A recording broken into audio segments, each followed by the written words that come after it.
Claims the boys were taken away from the bishop's house to protect them from abuse. Our Southern Africa correspondent George Alagaya reports. Yet another test for the woman who's known as the great survivor here. The commission may be interested in the truth, but for Winnie Madikizela Mandela, the investigation is as much about whether she has a political future. This is not a trial and the commission itself can't prosecute, but Winnie can ill afford further damage to her reputation when she's standing for the deputy presidency of the ruling ANC. The fate of the 14-year-old activist Stompie Moeketsi Sepe lies at the centre of the inquiry. In December 1988, he was accused of being a police spy, taken to Winnie's house and beaten by members of the so-called Mandela United Football Club. He was found dead some days later. At the time Stompie was abducted, he was in the care of a Methodist mission run by this clergyman, who today said he'd failed to protect the boy. I did not remove him from the mission house and get him to a place where he could be safe. And I think that if I had acted in another way, he might still be, he could be alive today. Then Verain said he wanted to forgive Mrs. Madikizela Mandela for accusing him of abusing boys in the mission. I long for our reconciliation. I struggle to find a way in which we can be reconciled for the sake of this nation and for the people that I believe God loves so deeply. Archbishop Desmond Tutu urged the audience to celebrate what he sees as proof that this process is working. It is possible actually to maybe give somebody a clap. That he should have this incredible generosity of spirit just blew your mind. And I'm so thankful for him and for us. The scenes we've witnessed today take us to the heart of what this commission is supposed to achieve, to bring friendship where there was hatred, reconciliation where there was division, but most of all to help South Africans come to terms with their bitter past. George Alagaya, BBC News, Johannesburg. Earl Spencer made by the Earl's wife Victoria during the case. The Earl's lawyers said today he could not meet his wife's £3.75 million divorce claim, as much of his wealth was in family trusts. The Social Security Secretary, Harriet Hart, something more than a pair of handcuffs and a nightstick. Barely has this patrol started when the officers get a call to a disturbance. Although they're protected, they don't know what to expect. Police, can you help me? It turns out to be a domestic dispute with no guns involved. A fortnight ago, 2 colleagues were shot at a few streets away, one of 300 gun-related incidents in this area this year. For officers, all call-outs now mean one thing. Caution, caution, caution, looking, listening, thinking before you move, because the chances are, or it is possible, you may get shot. The police aren't the only target. This teenager, whose identity we've hidden, was confronted by 2 youths carrying guns. One of the boys threw me against the wall, while one of the other boys was talking and saying that they had 2 guns and one had a bullet in it. And then they pulled out the gun what I thought had the bullet in it and stuck it against my head, and then they pulled the trigger. In fact, the gun was empty.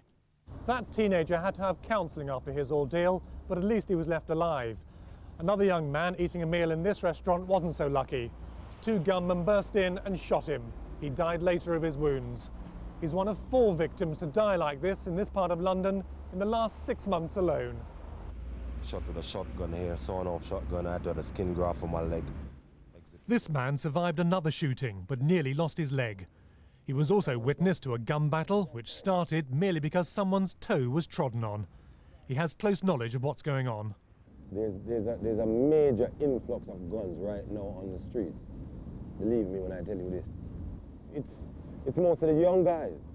These young street kids are carrying guns. Once it were knives, baseball bats and chains.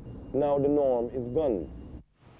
The young men involved in the recent shootings are said to style themselves on yardies. The name originally applied to Jamaican gangsters. Government-backed amnesties have been launched to cut down on the street firepower, but with limited success. Police in northwest London have increased armed car patrols, but say it's not clear where the guns are coming from or why they're being used. Undoubtedly, much of it is drugs related, but there are also other reasons as well. It's bravado, it's carrying guns as a fashion accessory, it's showing off to girlfriends, it's dealing with slights, real or imagined.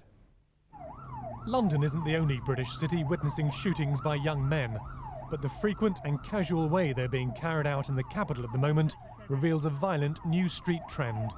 Duncan Kennedy, BBC News, Northwest London. Now back to the main news. The United Nations report that AIDS is posing a far greater risk to health in developing countries than previously thought. One country particularly affected is Mali in West Africa, where some children as young as 8 are at risk from AIDS because they're made to have sex with employers who take them on as domestic staff. Our Africa correspondent Jeremy Vine has been to Mali to see how one group of women is trying to tackle the problem. Mali has many tiny villages like Fulani and many tiny children like Geneba Ongwiba.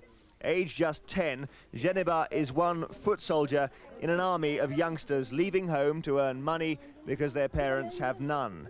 Many children in Mali make this journey from village to town, but it can take them into dangerous terrain. We know that there are girls coming into the town as young as 8. We also know that these girls are being sexually abused, either by the menfolk in the houses where they're living and working, or they're being taken advantage of by the young men in the town who come and seek them out.